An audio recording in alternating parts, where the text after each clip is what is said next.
Calaroga Shark Media.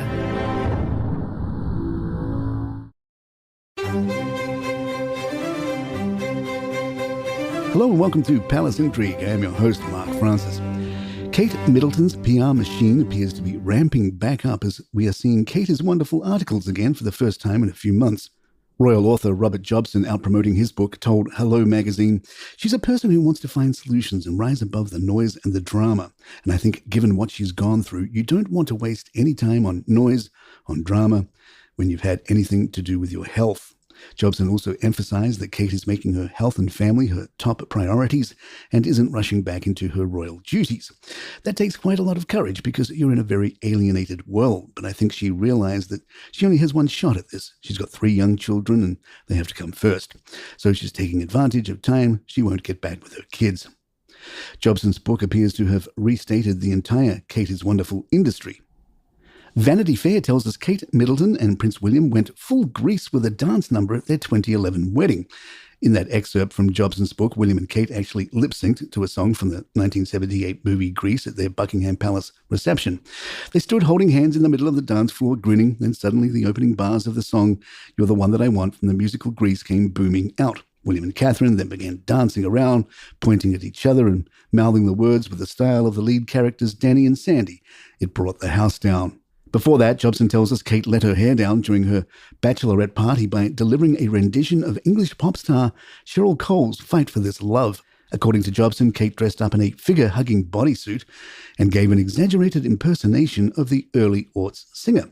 Even Middleton's future husband, Prince William, caught wind of the show and spilled Middleton's secret to Cole, who performed at Queen Elizabeth's Diamond Jubilee in 2012. "Did you know that you've got a bit of competition?" William asked Cole at the time. William wasn't the only one to reveal Kate's impersonation to the singer. Pippa and James Middleton also tattled on Kate, sharing details of the performance with Cole. Kate even learnt the dance routine and was step perfect by all accounts, as her sister Pippa and brother James also came over and told me all about it, Cole recounted in Jobson's book. Kate also met her hero. Cole told Closer that the princess was easy to get along with. Per Jobson, "We had this amazing moment," Cole said. "She's so ordinary. I mean, obviously she isn't because she's a princess, but she's easy to get along with." William's bachelor party was much less eventful, according to Jobson's book. The prince enjoyed a low-key event with 20 of his close friends. The group went clay pigeon shooting before going surfing during a weekend at a Devon mansion named Harland Abbey. On slow news days, the press will often dust off old stories such as this one, which will be familiar to Palace Intrigue listeners, this time with some new sprinkles from Jobson. In 2008, Kate sent an email to her friends requesting they start calling her by her full name, Catherine. This request, Jobson notes, only added to the speculation that Prince William was planning to propose. Jobson cites a 2008 article by Sunday Express columnist Adam Helliker, who disclosed that Kate had written a humorous email to her close friends about her preference for being called Catherine. Helliker wrote, "I hear that in the past few weeks, the former accessories buyer has quietly informed friends that she would like to drop the informal Kate and in future wishes to be known by her full name, Catherine." The debate over what to call Kate didn't end there. In his 2023 memoir, Spare, Prince Harry shared an anecdote about her name. He wrote that King Charles once asked Kate to consider changing the spelling of her first name to Catherine with a K instead of a C. Harry explained that this was because there were already 2 royal ciphers with the letter C for Charles and Camilla. "Make it Catherine with a K," they suggested. Separate from the Jobson book, the PR machine is letting us know of Kate's summer plans. The Daily Beast reports the couple are aiming to be in Balmoral either for the opening of the grouse shooting season on August 12th or shortly thereafter. According to a friend sourced by the Beast, Kate has been exceptionally open and honest about her health, making 2 appearances before the summer break at Wimbledon and Trooping the Colour was a clear signal that she is doing well. That is what we are hearing privately as well. It's not over, but there is lots of optimism, lots of positivity. It's obviously still an incredibly worrying time, but all the signs are there that her cancer treatment, which is ongoing, is progressing well. An insider added, "There is still nothing in her diary. My understanding is that people are going to have to get used to seeing a lot less of Kate.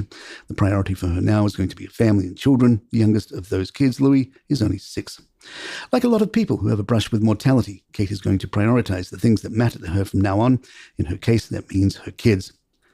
Note how every source is getting the message out that Kate is focused on her kids, which appears to be a coordinated message. We asked our insider, Deep Crown, about that, who tells Palace Intrigue, When you see multiple sources suddenly singing from the same hymn sheet, it's a clear sign that the palace PR machine is in full swing.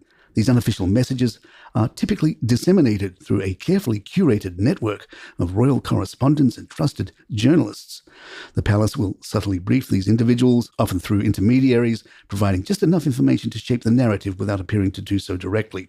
It's a delicate dance, really. The palace maintains plausible deniability while still controlling the story.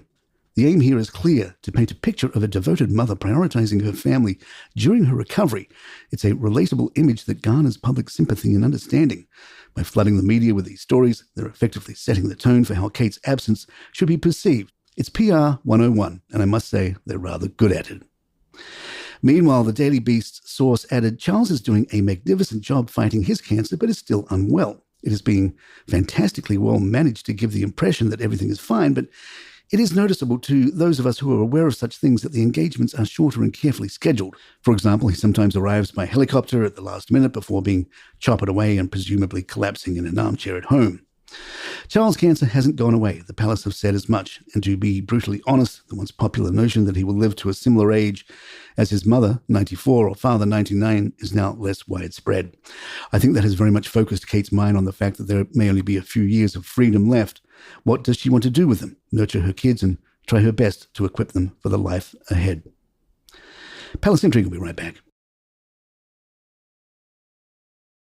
The Daily Beast report mentions that the royals were expected to descend on Balmoral en masse for the opening of the grouse shooting season on August 12th, known colloquially as the Glorious 12th.